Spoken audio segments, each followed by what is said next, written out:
Salut Henri. Bonjour Emmanuel, comment allez-vous? Je vais bien. Il fait pas chaud chez vous là? Oh, non, il fait 3 degrés dehors et à l'intérieur il doit faire 15 ou pas plus. Ah bon, ça va, Ouais, c'est parce sain, que c'est sain. Nous sommes un lundi et cet emplacement n'est pas chauffé le week-end. Ah d'accord. Alors le lundi matin il fait un peu frais. Bien. C'est pour ça que vous avez votre gros pull. Oui, c'est pour ça que j'ai mon gros pull. Oui, c'est pas parce que je joue au sport d'hiver, j'en ai pas les moyens. Mais c'est un ancien pull de sport d'hiver à l'époque. Oui, c'est ça. C'est comme moi, de temps en temps, je mets les chaussures qui ont 15 ans, 20 ans d'âge. Oui. C'est à l'époque où... Ah oui. Oui. Bon, alors, donc revenons à nos misères. Vous avez vu, on a effectivement fait un papier sur ce qui est arrivé à notre ami Claude Reichmann. Ouais. C'est quand même assez stupéfiant que un événement qui est quand même considérable, Oui. qui touche quand même, qui Des touche tout le millions de monde. gens. Oui, des millions de gens, parce que Ouais, la ouais. sécurité sociale, ça Ouais. touche tout le monde. Ouais.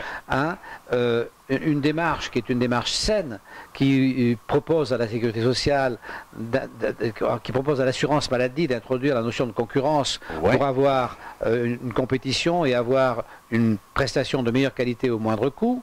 Et ou c'est du moins un préconisé coût. en plus par l'Europe. Voilà. Et donc ça, personne bouge. Non. Alors là, Non, mais personne bouge. Même des médias, je parle, bon, les médias papier, on s'en occupe plus vraiment, ils bougent pas. Mais même les médias du web, ouais, et même les médias du web, c'est silence total. incroyable. Mais oui, Ouais. ça passe que, voilà, il s'est rien passé. Donc ça veut dire qu'on est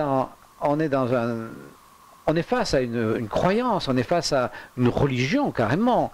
Donc une religion soi-disant égalitariste, c'est-à-dire on est dans une religion, c'est malheureux à dire, mais de la médiocrité. Alors cette religion de la médiocrité, elle a un parallèle absolument extraordinaire, c'est que les gens sont totalement, enfin les gens, nous sommes entichés du sport.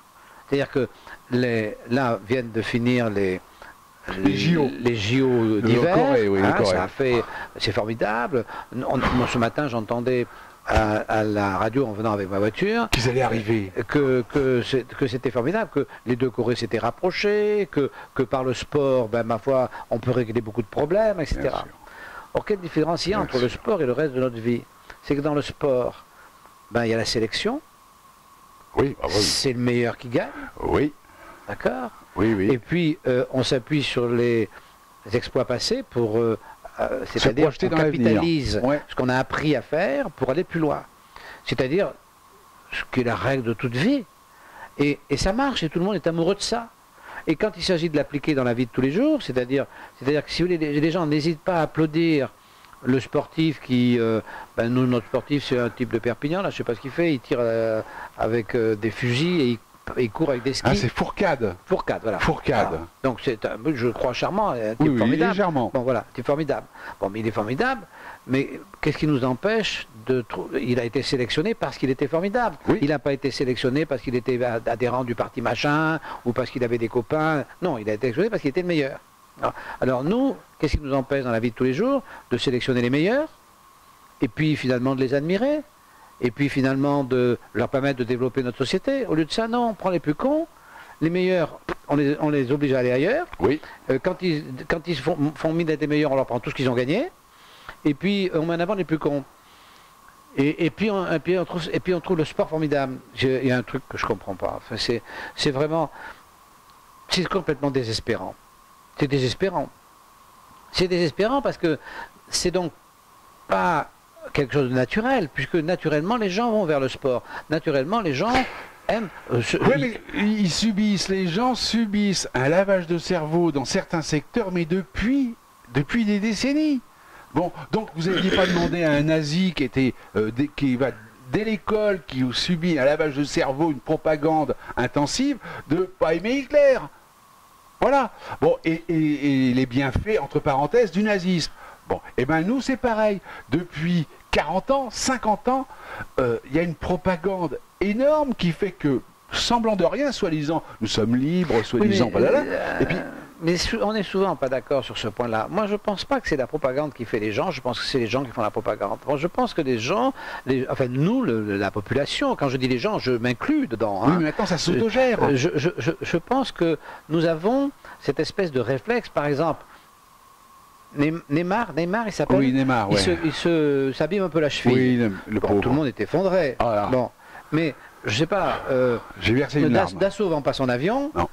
Ça coûte, il perd, je sais pas combien de millions. Tout le monde est content. Oui. Vous voyez la différence, c'est-à-dire que d'un côté, on n'est pas content que Neymar, parce que Neymar, ben, le spectacle qu'il est capable d'apporter est quand même objectivement exceptionnel. Bon, il se fait mal, on est embêté. Mais ce que fait Dassault, c'est exceptionnel. Bon, il se ramasse, pauvre, tout le monde est content. Oui. Il y a un problème. Et même, on voudrait bien le lyncher. Oui. Et même, on lui ferait bien le croche-pied. Bon, enfin, on est bien d'accord. Il n'empêche qu'il vend ses avions, puisqu'on parle de Dassault. Alors, les avions commerciaux, il les vend très très bien. Et les avions militaires, c'est vous et moi qui les payons. On est bien d'accord. Ça, c'est normal. Non, non, personne ne va acheter un avion militaire. Non, mais si, en plus, on les vend à d'autres États, mais c'est nous qui payons quand même. Ah, ça, c'est un autre problème. Oui, mais c'est pareil. De concurrence. L'Égypte ne paiera jamais ses rafales. Que les armes de défense nationale soient payées par l'impôt, ça, on est d'accord. Normal. Bon, on est d'accord. Non, enfin, je sais pas. Vous voyez, on a du mal à admirer Dassault. Alors, ceux qui sont à l'OM, ils n'admirent pas Neymar parce qu'il n'est pas chez eux, mais s'il était chez eux, ils l'admiraient. Mais globalement, les gens admirent Neymar. Oui. Bon, il n'y a pas de différence pour moi entre Neymar et Dassault. Dassault, c'est le meilleur. Bon, c'est les avions qu'il fait sont objectivement parmi les meilleurs. On devrait admirer Dassault, on déteste Dassault. Bon, et on admire Neymar. Il y a un problème quelque part.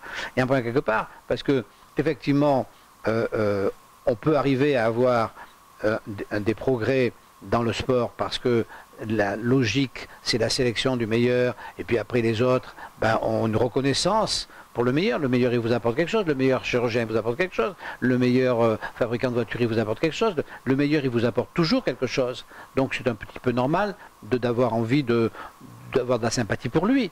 Et nous avons une société qui a de l'antipathie pour le meilleur. Même ça, je ne comprends pas. Bon.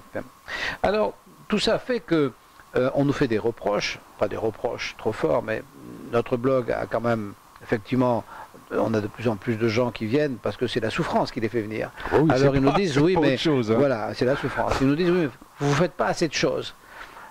Qu'est-ce qu'on peut faire? Alors, Claude Reichmann, au-delà de sa volonté, de son intelligence, de son travail, il a eu la chance que l'Europe a ouvert un tout petit coin, a permis qu'il enfonce un coin. C'est l'Europe a dit, dans sa généralité, il faut que tout soit en concurrence, y compris les assurances maladie. Ça a suffi. Ce qui se fait à l'étranger, on est bien d'accord. Oui. Alors ça lui a permis de s'engouffrer dans cette brèche, et le temps que l'État la colmate, il y est, et à mon avis, il fera exploser le machin. Bon, ça c'est sûr qu'il va gagner. Bon, mais nous, on n'a pas ça. Nous, si vous voulez, le problème de l'impôt, c'est que, qu'est-ce qu'on peut dire aux gens? De ne pas payer. Mais si on leur dit de ne pas payer, ils vont aller en prison direct. Oui, donc ça peut pas se faire. Parce que Bercy a la force. Oui. Bien sûr qu'il a la force, direct. La police... Et puis personne dans le monde ne conseille de ne pas payer des impôts. Non, or, si vous voulez, effectivement, on ne devrait pas payer ces impôts. Si vous voulez, il n'y a aucune raison de se faire déposséder de ce qu'on a gagné, si ce n'est pas pour une prestation collective réelle. C'est-à-dire que pour l'armée, là d'accord, mais pour des redistributions, pour des choses qui sont complètement abstraites, il n'y a aucune raison de se faire voler. C'est pas acceptable. Mais nulle part, personne ne le dit. Il y a, ni à l'ONU, ni nulle part, quelqu'un a dit, oui, on peut pas, on n'a pas le droit de se faire voler par l'impôt. Donc du coup, on n'a pas de point d'appui, et du coup, on ne peut pas proposer autre chose que d'attendre que ça se casse la gueule, quoi. Oui, mais ça peut être encore long. Alors, on a envie de faire quelque chose pour les gens. Alors, on a pensé à un moment les aider dans leur démarche, mais ça c'est pas possible parce que ça demanderait des infrastructures que nous n'avons pas, ça demanderait des compétences que nous n'avons pas, et ça demanderait en échange des cotisations que les gens qui seraient injustes d'ailleurs, parce que ça serait injuste parce que certains paieraient la cotisation pour une prestation ordinaire et d'autres paieraient la même cotisation pour des prestations beaucoup plus importantes. De toute façon, ça ne pourrait pas aller. Donc, on ne sait pas faire. Donc, la seule chose qu'on peut faire et qu'on va essayer de mettre en place avec vous, si ça vous intéresse, c'est d'essayer de se reconstruire après la catastrophe. Puisque, en fait, quand vous arrivez chez nous, quand nos lecteurs arrivent chez nous, en fait, ils sont détruits. La plupart comme du nous temps. d'ailleurs. Oui, comme nous, oui. Comme nous. Ouais. Alors nous, on s'est reconstruit Bon, comme on parce a qu'on pu. s'est rencontrés. Mais Déjà. voilà, oui, Ouais, c'est déjà. vrai. Donc la Pas pour reconstruction, oui, donc la reconstruction passe par la rencontre. Ouais. Alors ce qu'on peut vous proposer, c'est de créer des rencontres de reconstruction. Donc on pourrait imaginer que, par exemple, une fois par mois, ceux qui ont envie, on se rencontre et on parle de comment se reconstruire, comment après. Puisqu'avant on ne peut rien faire. Comment après, comment limiter la casse et comment après. Alors ça, on va le mettre en œuvre là, maintenant, immédiatement. Alors, ça suppose que ce soit dans le midi de la France, parce que vous savez, nous habitons à Sète. Emmanuel habite à l'est, donc nous sommes voisins, et dans un rayon de 150 ou 200 km, on peut imaginer que les gens puissent se déplacer et que nous puissions nous voir. Alors on va mettre une petite note avec cette vidéo de comment faire. Alors comme on ne veut pas donner une adresse, parce qu'on ne veut pas que, si vous voulez, on soit envahi par des gens qui seraient désagréables ou opposés, on va passer par l'adresse mail du blog, dans laquelle vous nous laisserez votre numéro de téléphone et nous vous indiquerons le jour et l'heure et l'endroit. Donc sachez si vous êtes intéressé. Si vous êtes intéressé, bien sûr. Alors sachez que il faut que vous soyez dans un rayon, enfin le rayon que vous voulez. Si vous voulez faire 600 km, ça ne nous gêne pas. Hein. Enfin, le plus pratique, c'est que vous ne soyez pas trop loin et qu'on va essayer de faire ça dès le mois prochain. Donc dès le mois prochain, on va le mettre dans le blog. Dès le mois prochain, on va vous proposer une première réunion de reconstruction et on verra si ça vous apporte quelque chose, si on a l'impression que ça fait quelque chose. C'est déjà que on se sent tellement isolé quand on est au bout du bout que effectivement il faut casser l'isolement parce qu'on s'aperçoit que malgré tout on peut vivre.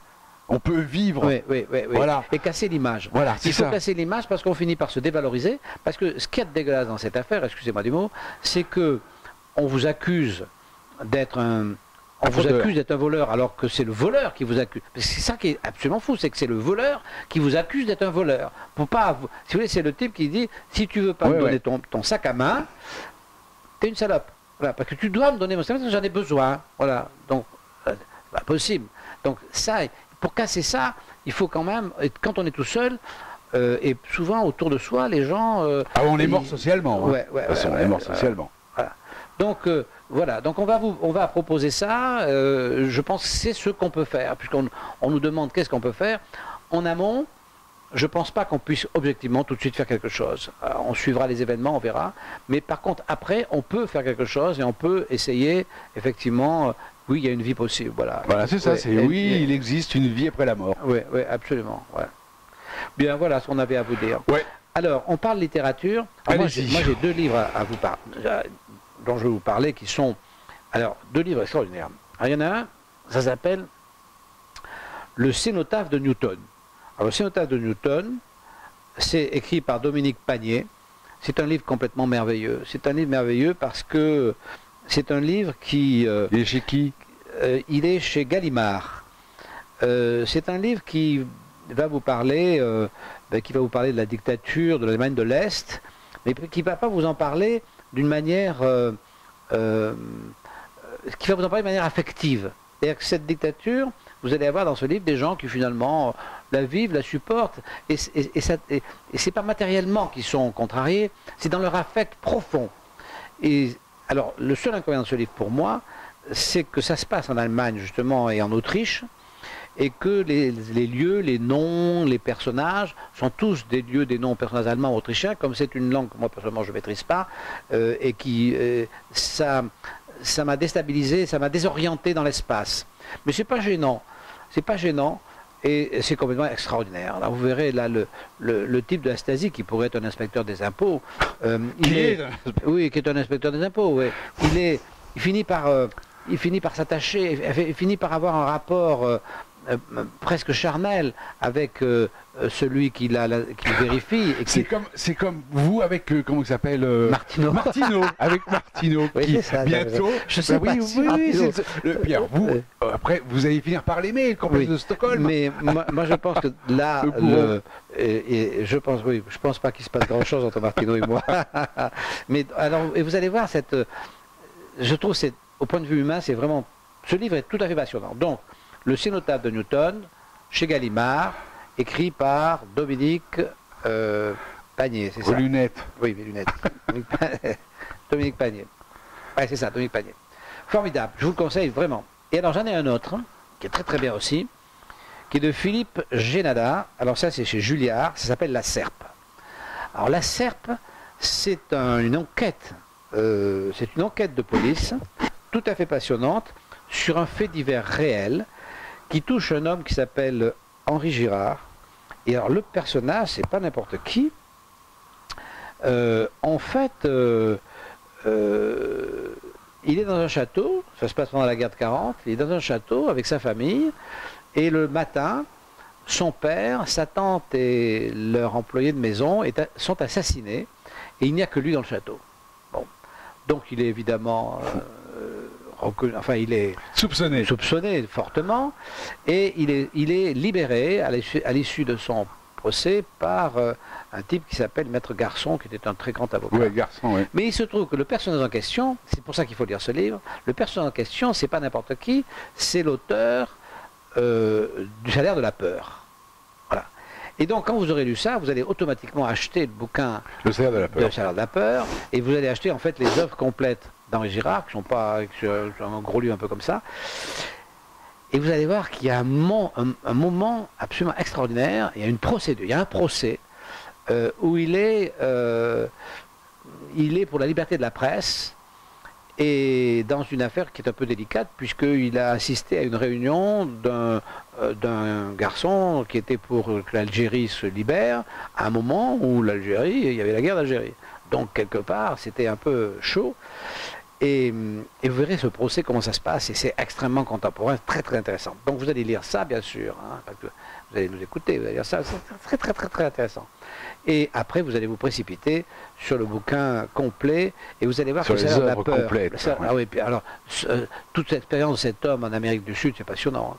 Passionnant. Et c'est vrai parce que moi, à cette époque-là, c'était très à la mode. Moi, mon père était parti en Amérique du Sud, il est resté 6 mois. On est en 46-47, quoi. Et il se passait énormément de choses en Amérique du Sud à cette époque-là. Voilà ce que j'avais à vous dire au niveau littérature. Moi, j'ai juste un livre. Vous avez aimé Staline, vous avez adoré Mao, et bien là, vous allez tomber en admiration devant Pol Pot. Pol Pot, c'est encore pire que tout. C'était des gamins les autres. Donc il a réussi, lui, l'exploit quand même. Les chiffres à l'époque, on ne sait pas trop. Mais il a réussi grosso modo à liquider 40% de son peuple. C'est quand même, proportionnellement, c'est the best in the world. Donc Pol Pot, voilà. Et puis il a fini tranquillos. Je vous le conseille, mais ayez le cœur bien accroché. Hein. Et oui, c'est extraordinaire c'est même extraordinaire que ça puisse exister, des choses comme ça. Mais comment ça peut exister? Ouais. Comment ça peut exister? Et ça peut revenir demain. Ouais. Il y a une explication dans l'Homo Deus, qui est la suite de l'Homo sapiens. Harari explique ça par la capacité des hommes à adhérer en groupe à des croyances qui les aveuglent. Et il explique comment le pouvoir peut glisser entre les mains d'une minorité quand tout d'un coup, parce que Pol Pot c'est exactement comme Staline et c'est exactement comme Mao, il ne faut quand même pas prendre Pol Pot d'une façon isolée. Il arrive à la suite d'une organisation sociale défaillante. Donc une organisation sociale défaillante qui depuis longtemps ne marche plus, mais qui marche parce qu'il y a des croyances, qui s'effondrent, et à ce moment-là arrivent des structures minoritaires la plupart du temps, toujours même, et qui vont prendre le pouvoir. Mais extrêmement violentes. Et qui vont prendre le pouvoir. C'est comme ça que ça s'est passé à la chute de la Russie, comme ça que ça s'est passé à la chute de la Roumanie, et là ce sont des KGBistes, en fait, des gens de l'intérieur qui se sont appropriés des biens de l'État, et c'est devenu donc soi-disant des démocraties, mais ça n'est toujours pas. Hein. C'est devenu simplement économiquement plus performant. Mais la Russie n'est toujours pas une démocratie, pas plus que la Chine, pas plus que les soi-disant les démocraties arabes, après le printemps arabe. Tout ça nous fait bien rire. Donc effectivement, c'est parce qu'il y a un aveuglement. Mais est-ce que nous, c'est encore une démocratie en France? Ah là maintenant, non. Bon voilà. Ah ben c'est sûr que non. Bon ben voilà, donc ils n'ont rien à nous envier. Non, non, non, c'est pas une démocratie, tout est trafiqué, il y a une petite élite, bon, oui, il y a une élite qui est formée effectivement par les nains, il y a une élite qui a pris les pouvoirs, non, non, il n'y a pas de démocratie. Voilà. Mais parce que donc Harari explique ça, parce que les croyances, l'homme est capable de s'agglutiner en grand nombre autour d'une croyance. Et ça occulte la raison. Mais dans la croyance occulte la raison. À partir du moment où vous avez occulté la raison, vous pouvez prendre n'importe quelle direction. Il n'y a plus de limite. C'est ce qu'on appelle le lavage de cerveau. Ouais. Bon, eh bien écoutez, c'était un plaisir de vous avoir aujourd'hui pour cette rentrée. On vous dit à bientôt. Donc on va monter cette chose et puis ceux qui ont envie de se reconstruire, qui se considèrent... ils ont qu'à s'inscrire. Voilà, ils viennent et puis on essaiera de faire quelque chose. À bientôt, au revoir. Au revoir.